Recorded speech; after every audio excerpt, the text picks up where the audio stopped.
I haven't shown you all. What I've got here. You want to catch your daughters now? See this? You want to catch your daughters now? She may never know a Christian. She may never meet a Christian. But you can write to her about God's love. Either you know what's going on around you or you don't. See, like an ostrich with the head in the sand, you don't know what I'm telling you, that the house is on fire, they're stealing our children. In Pakistan, they have perverted more Pakistanis into Christianity since independence than in the previous 100 years of British rule. They have perverted more Bangladeshis into Christianity since independence than the previous 100 years of British rule. They have perverted 15 million Indonesians into Christianity. And by the turn of the century, they want to make Indonesia a Christian nation. There are 35,000 full-time Christian missionaries occupied in Africa at the present moment.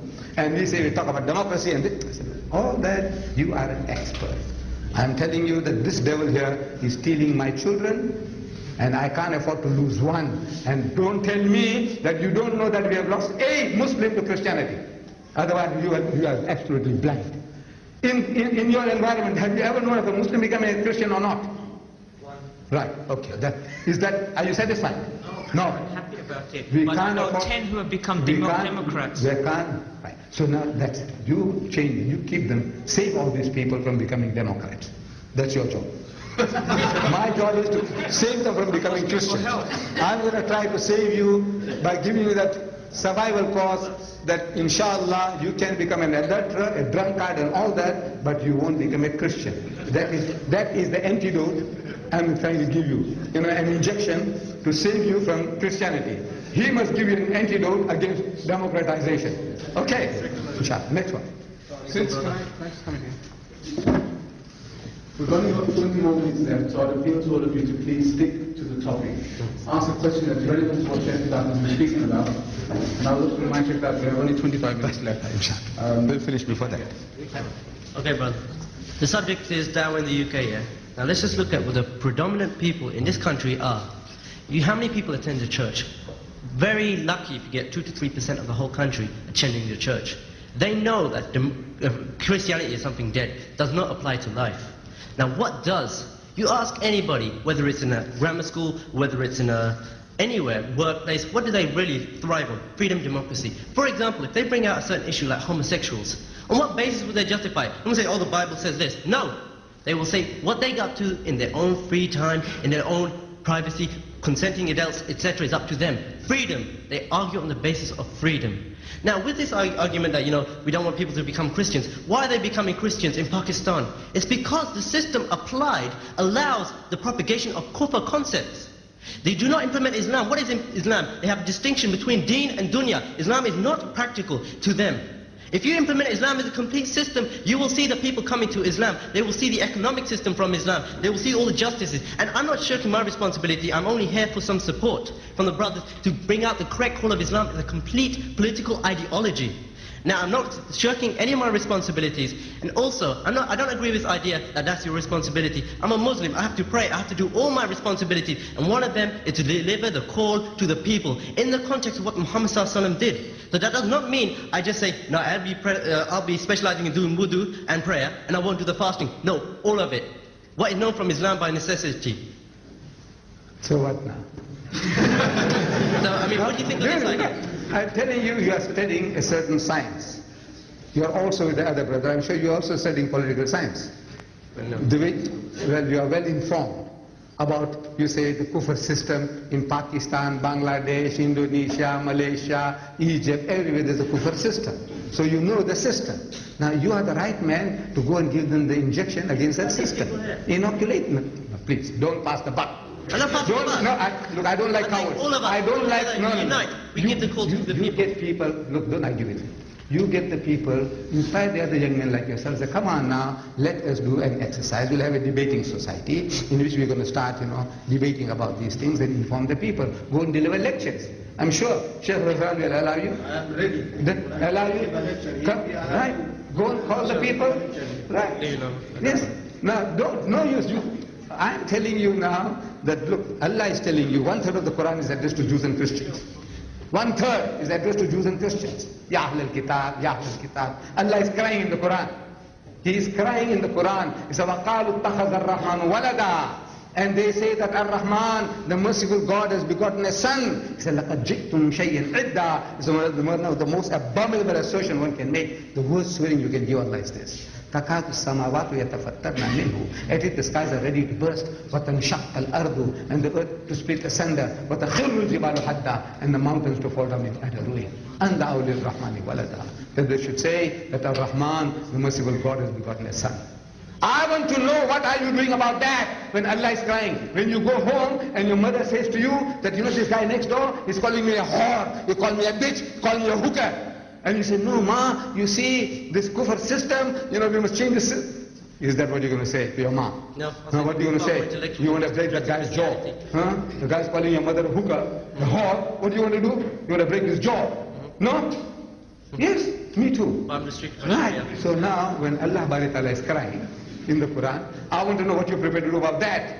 He's not crying about Pakistan being run by a kufr system. He's crying that people are swearing me, swearing Allah, and you say you love Allah more than anything else. You're not worried about that. You're worried about Pakistan and Bangladesh. I says, to hell with them all. The thing is, now Allah is crying in the Quran. I want to know what you're prepared to do about that. Come. Here. Right. Assalamu alaikum. It seems to me that you are categorizing, you know, jobs in Islam. Like, this brother is good at hitting missionaries, this brother is good at, you know, doing this. You see, we have to deal with Islam as a whole, as a system. Look, okay, let me finish. Your sickness, No. 1, 2, 8, all. Akhi. Look, wait. Please. What's your question on the subject I have spoken? Any question? No. You are telling me now all these other things I know. I want to know what is your question. Look, I spoke for more than an hour. Okay. Did you hear me? Yes, I hear. Right. So now I want to know is, have you got a question? I'm sure the Christian is putting something to you for which you have no answer. No. Or you have all the answers. No. What I'm saying to you. No, but I don't want to hear what you want to say. I want you to answer me now. Do Christians ever come to you and ask you about Jesus Christ? He is your Savior. And you have answer for that. Of course I have answer for everything. You have answer for everything? Yes, because when I have Islam, right? So now, Islam gives me the answer. Then you are all... I haven't come to my point. Don't waste time, there's 3 more there. Don't waste time. I'm telling you now, okay. You have all the answers, so you're wasting time. Therefore, you want to take me on to other fields. If you haven't got an answer, then you ask me, say, uncle, this guy wants to know, why don't you people eat pig? When you eat the sheep and the goat and the cow, why don't you eat pig? And maybe he said, look man, I told him like that, but is there a better answer than that? Can I just make one point? Yeah? One question. What point do you want to make now? Okay, what I'm saying is, we are also dissociating ourselves from all the Muslim brothers. You are saying Indonesian brother is good for this, you know, Algerian brother is good for this. We have to deal with Muslim Ummah as one Ummah. I don't know. Okay? Jazakallah. I don't know. These are our educated lads. I'm telling you, just come and do this job here, and now they want to create another job for me. Well, yes. Yes, in order to give da'wah to other people or to those kuffar, are we allowed to grade them about their pagan festivals, like saying Happy Christmas or Happy New Year? If the answer is yes, I would like you to give me the evidence from the Quran and Sunnah. I hope it. You are great, my son. You see, when I said that Happy Christmas, Happy New Year, that doesn't mean, what is Christmas? What is Christmas? It's pagan festival. What is Christmas? What does Christmas mean? It means the birth of Christ. Yeah, the birth. Right. Birth of our Nabi we celebrate. Don't we? We don't celebrate. Yes? We don't. Mawlud? No, we don't celebrate. That is bid'ah. That is bid'ah. We don't celebrate. You are... Neither the Prophet Muhammad in his life nor the companion has been celebrated this... There are millions of Muslims, including myself. I don't mind having a birthday celebration of the Prophet. You say bid'ah, I said, okay my son, I'm not going to argue with you. I don't want to convert you. I don't want you to convert me. You see? And I'm not here. But Quran and Sunnah will judge between us. Okay, leave it to Allah. That judgment leave it to Allah. How can we leave it to Allah?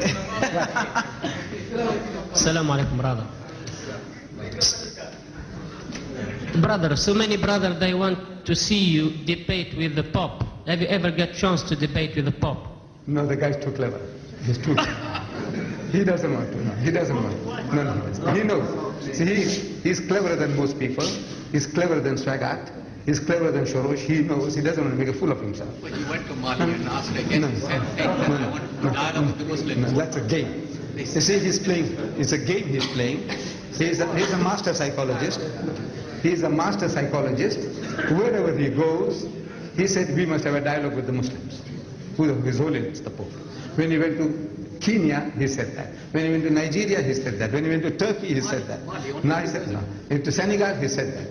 Now what he's actually telling his people, go and convert the Muslims. But he doesn't use the word convert. Because if you use the word convert, you're going to react. Because when the priest comes along with his dog collar, you're going to chase him away. Because he will steal your children. But when he talks about dialogue, you can't say no. Because Allah is telling us to have a dialogue with him. قُلْ يَا أَهْلَ الْكِتَابِ تَعَالَى. So you can't say no. But you'll come out second best. Because you're not trained for that. You are not trained for that. His missionaries are trained for that. So actually he's telling them, go and convert these people. They are already prepared to receive Christianity. They only need a gentle push. That's all. So that's actually what he's telling. So I caught him out. I said, right, Your Holiness, I'm prepared to come and have a dialogue with you. And it's a long story. It's a long story. The guy, he fizzled off. No, he doesn't mean dialogue. What he's talking about, telling his people, go and convert the Muslims. They're already prepared. See, they already believe that Jesus is the Messiah. They already believe in his miraculous birth. They already believe that he is the Messiah. They already believe that he gave life to the dead by God's permission. And he healed those born blind and the lepers by God's permission. What more is required? Give him a gentle push, man. That's all. So that's what he's telling his people. It's a game he's playing. Right, my son? But I see the queue is going. I see it's increasing. Because of the time, I think we can only take 2 questions only, because we have one from the ladies also. Sorry, Brother Wajid, and the rest, no more questions, please. Assalamu alaikum. Brother, you mentioned a book which you said is even more worse than Salman Rushdie's. If we don't read books like these, because we don't want to publicize them, how will we know what is being printed about Islam? And if we don't know what is being printed, how can we fight against it? Thank you. You see, it's not everybody's job. I don't know whether you bought the satanic verses by Rushdie. Did you buy it? Why didn't you? No. What I'm trying is a rhetoric question. What? How many of you have bought satanic verses? Please put up your hands. How many of you got the satanic verses at home? Yeah? Look. In 200, 300 people, 2 persons got the satanic verses. You expect them all to buy satanic verses and read them, support them? Khamis, you want to support him? Because every extra book that you buy, you're supporting the guy. Do you know that? You want to do that? No. This is for the experts. The experts have a right. Jamal Badawi, or Sheikh Zahran, or Ahmed Deedat, or whoever in the community, Kalim Siddiqui. These are the people, they must go out of the way to buy the book, study the book, and answer the book. It is not necessary for every Tom, Dick and Harry, everybody to buy the book. Damn it all, what you going to do with that book? 500 and some 20 pages, how many pounds it costs you? What you doing? You want to go and buy that book? You want to make that guy popular? No. So in other words, I'm telling you, look, this is what's going on. I'm in the field. I'm monitoring it for you. I said, look, now for that, let's do this. Don't start making a noise. That Reverend so-and-so, Mori, he wrote this book in which he says, our Nabi did. Don't do that. What you're doing, you're propagating the shaitan. Then people want to know, anybody comes along with the book you want to buy, because you have already spoken about it. You want to do that? I don't want to do that. See, satanic verses, I had the right to read and tell you what is there, how to fight it. Kalim Siddiqui, he must buy the book, read it, and tell you how to fight it. Right? But for each and every Muslim to buy that book, you say, you want to know what you want to know? Shit! You want to go into shit yourself? No, this is the doctor's job. You know, wanting to put his finger all over the place to find out what's wrong with you, that's not my job and everybody's job. Leave it to the specialist. Okay, my son? Assalamu alaikum. I want to first start by making admission. I'm going to pass a buck to you. I'm going to pass one to you, but I'd like a buck of my own as well. Right. So if you would give me the opportunity, I'd like to take up the offer and one day give a talk here, inshallah. Is that okay? I'll give you my name and address afterwards. Because really we all have a responsibility. And you yourself, since I was born, I used to hear about, well, when I grew older, one of the first things that brought me interest into Islam was some of your video cassettes. And I came to listen to you. Now looking back now, you have a position that I don't enjoy, that none of these brothers enjoy. you have a position of influence. People listen to you. And yes, in Britain, we should deal with the kafir. We should explain to them what's wrong. We should show them the truth. But also, many Muslims come to listen to you and look to you with expectation. And although ourselves and myself as a Muslim 4 years ago, I knew what is kafir. I knew him. I knew who is kafir. But I did not recognize kufr. That's something we must understand is a distinction. What do I mean?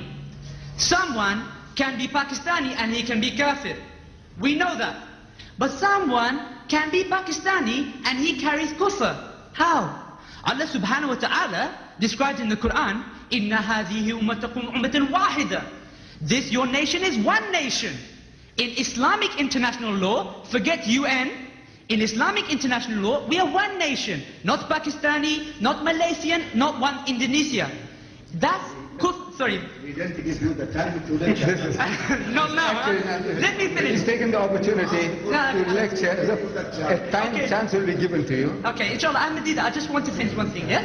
Just one thing. We won't be late for Maghrib. Okay. The question is this now. Please, brother. Yes, I tell you. We've got a question.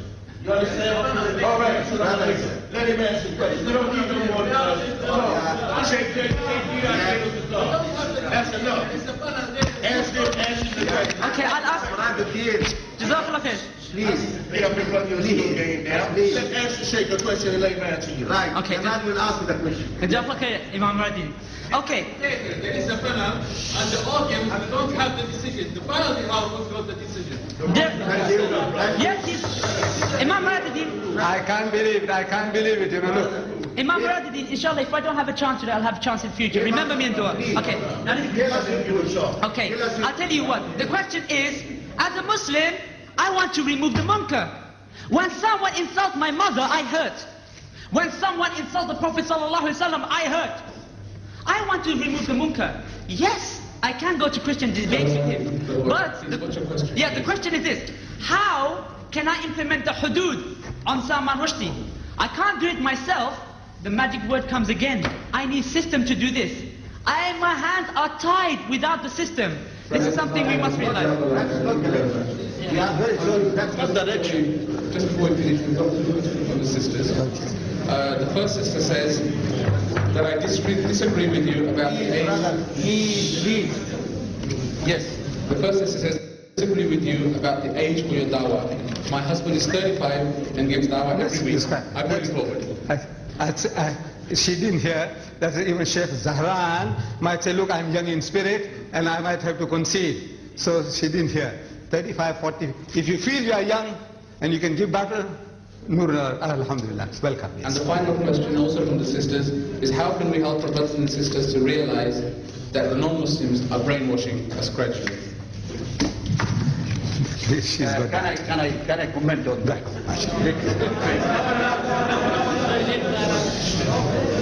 You see, it is an incident happened with me.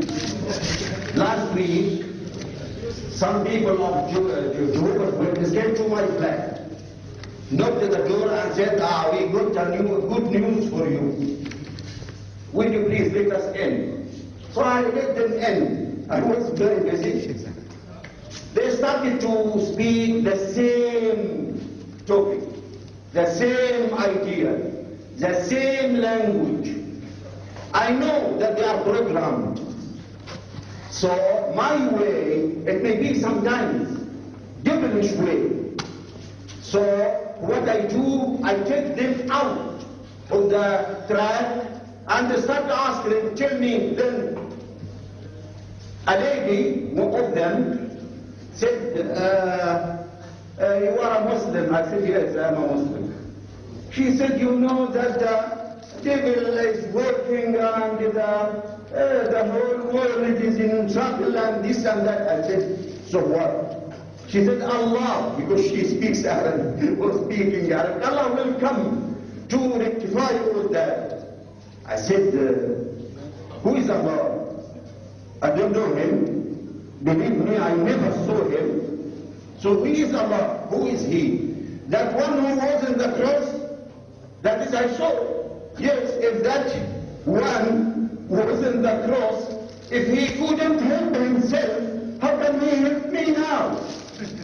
So long time, why he left me this long? What I mean that I took here out, I took all of them out of the trap, and they couldn't argue anything. And they said to me, we are very sorry, we came to the wrong address. I said, yes, that is emphasized, shows me definitely that they are programmed, they are brainwashed. When you take them out of that, nothing. They have nothing to say to you. So definitely they are brainwashed. And you see, you can't imagine the guts of these people to come to the mosque to preach Christianity in the mosque here. With the Imam. They are coming to convert us to Christianity. See the tension of the matter. You look at it as a very simple thing. We have to look about the politics and it. But a person coming into your house, knocking your door, and trying to convert you to Christianity or to his system or to his religion, and you don't know how to answer that. So what our brother did is to equip us in that field. And I like to say to our brother who says, oh, there is no segregation or there is no sects here to work with that work or to do that thing. That is the Holy Quran says so.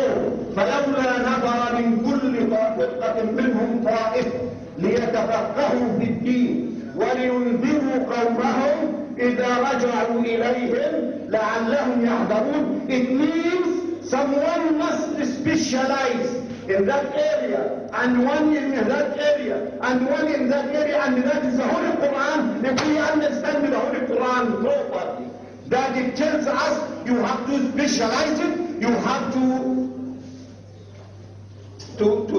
divide the work. You can't do all the work. We can't do all the work.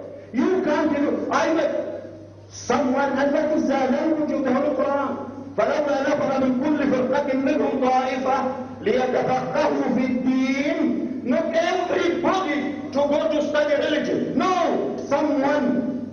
من كل فرقة منهم طائفة ليتفقهوا في الدين, to learn religion and they come back to teach others who studied something else or who are specialized in some areas. So that is the Holy Quran tells us to do so. So I don't mean at all that we neglect politics. We don't neglect our people.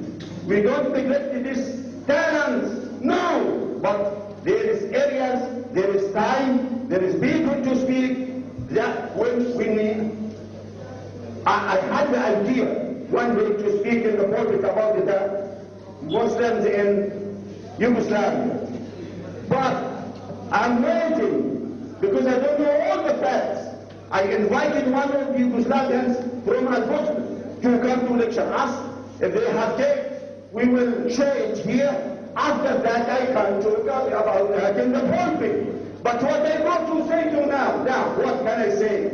Nothing. Because I have no idea. I have no full picture of it. So when I get it, I will do it. Now we have our problem, immediate problem. The knocking, knocking every door, coming to us, and they will say, good news, we are bringing to you a good news. Those who oppose to say, our brother doesn't need at all to share.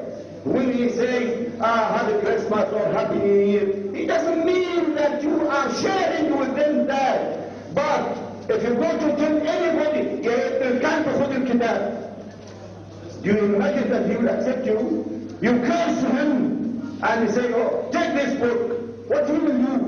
He will give you Islam, whatever may be you.